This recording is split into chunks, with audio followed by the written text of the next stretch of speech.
Hello everyone, and I am the Sports Wiz 101, and today I'll be giving you my predictions for the NFC in the year 2022.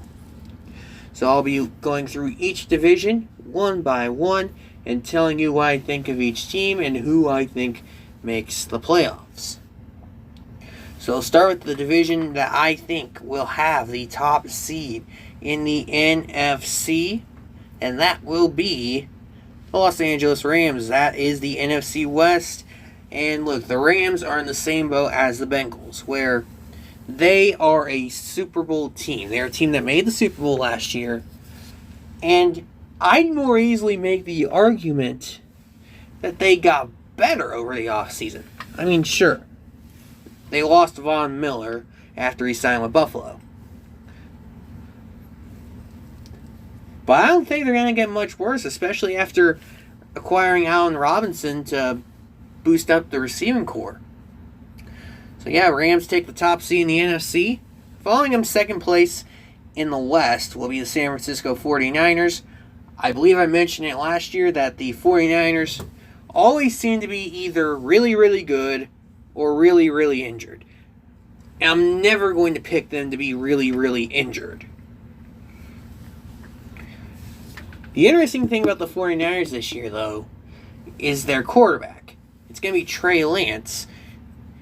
And this might be a Patrick Mahomes situation where a talented rookie rests behind a starter that can still win his team football games. They go into the playoffs, they lose in the playoffs, and then move on from the veteran in favor of the talented rookie who's had time to learn under the veteran and make another good playoff run. I don't think it'll be quite as good as what Mahomes did in his first full season, but I think Trey Lance will be pretty good. In fact, good enough to put the 49ers in the playoffs as a wild card. They'll be the 6th seed in that weekend NFC. And then you have the other two teams. You have the Arizona Cardinals. I think they missed the playoffs mainly because I think the suspension of DeAndre Hopkins is going to be too much for them to overcome, especially when they're a team that just doesn't perform that well in the second half of a season, especially since Cliff Kingsbury took over. So I'm going to take the Cardinals third in this division, 7-10. And then you have the Seahawks, the rebuilding Seahawks, who might just have the worst quarterback in the league today in Drew Lock. They're not going to be doing much this year. I got them at 4-13. Moving on, we have the second seed. It was actually a tie between this team and the Rams for that top seed. And that's the NFC South's Tampa Bay Buccaneers. You know, this division was going to be interesting. And then Tom Brady just had to overshadow March Madness.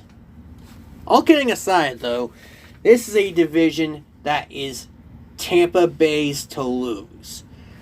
I mean, sure, the Saints are good, but it's not like they're consistent enough for them to dethrone the Buccaneers. And the other two teams, I don't expect much out of them. But yeah, Tampa Bay goes to the playoffs, they get the second seed, blah, blah, blah, blah. Looking at the other three teams, you have the Saints. Now that they're down Sean Payton, I think they're going to make the wrong kind of history this year. As you can see here, they got the 8th seed in the NFC based on my predictions. Look at this, though. 6-0 is their division record. If I'm correct that they go undefeated against their division while missing the playoffs, that would make them only the second team since 2002 to go undefeated against their division and still miss the playoffs, and they would join the 2010 Raiders. Moving on, you have Carolina. I think they'll be a bit better now that they got really an upgraded quarterback in Baker Mayfield. But again, not expecting much from them. And then Atlanta, not too talented at all there. Might be the worst team in the league. then they'll certainly have the worst record, 1-16. And then we move on to our next division, the NFC North, where I've got the Packers winning that division with a 13-4 record, which I think might be surprising to some. But then you have to consider this. The Packers have Aaron frickin' Rodgers. I mean, sure, they lost Devontae Adams, but they have Aaron frickin' Rodgers. They're going to be good with or without Devontae. You can't quite say the same about it with Aaron Rodgers. I think Rodgers will make the receivers he gets. He will make them as good as the Packers need them to, and they'll win another NFC North title. But they're going to have a little bit more competition this year, this time in the form of the Minnesota Vikings. Vikings adding a new coach, I think that will unlock the offensive potential of this team, which is also why I like Justin Jefferson as a fantasy football pick, by the way. And they will bounce back from last year to have a 12-5 record. They make the playoffs as the top wild card in the NFC. Then you got the Lions. They'll be improving a bit this year, though not quite enough to move past the losing record. They're 5-12. The Bears, I want Justin Fields to succeed so bad in the NFL. I really do, but he's not going to win with the talent surrounding him. He's not. A 2-15 record feels right for the Bears. Last division coming up, the NFC East.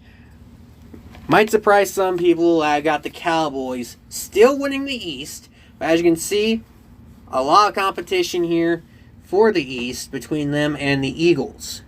And really, the Eagles might be the more talented team in this division.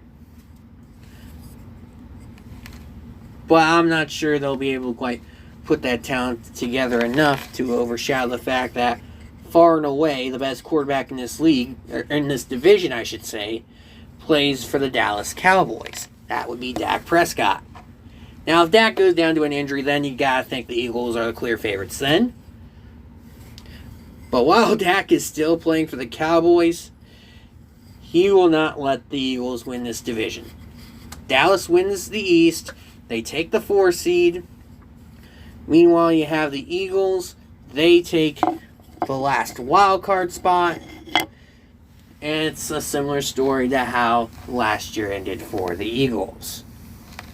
Then you have the other two teams. Washington, I think, is the definition of mediocre. So I think a 9-8 record just feels right for them. And then you have the Giants. They got a new coach, Brian Daboll.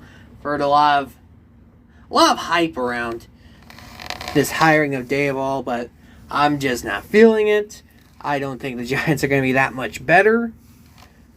They finished 5-12.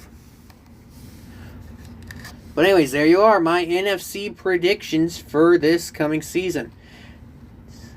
Meanwhile, let's take a look at how that would look in the playoffs. Top seed, like I said, the Rams, they would get a bye. Second seed, Buccaneers, would host the Eagles. Then you have 49ers visiting the Packers.